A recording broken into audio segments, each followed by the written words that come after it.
Fault নেই, এটা তো পলিটিক্যাল ভায়োলেন্স থেকে কেসটা জন্মেছে। জজ সাহেব বিচার বিশ্লেষণ করে দেখলেন যে ভায়োলেন্সের ভিত্তিতে ওনার জাজমেন্টে উনি লাইফ দিয়েছেন সবাইকে।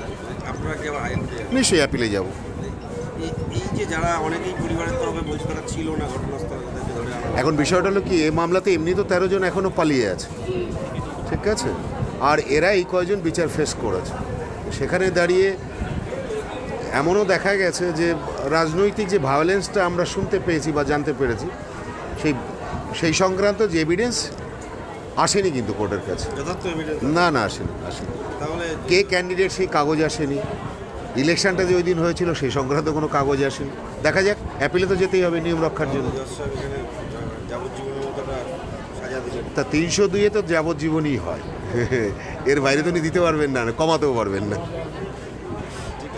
হ্যাঁ, থ্যাংক ইউ। অনুপ,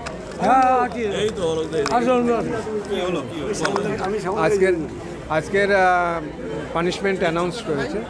কার কার কি হলো? প্রত্যেকেরই লাইফ হয়েছে 302-তে, এবং 307-এ এক্সট্রিম ক্যাপিটাল পানিশমেন্ট দিয়েছে লাইফ। আর 147, 148, 149-এ পানিশমেন্ট হয়েছে 1 বছর।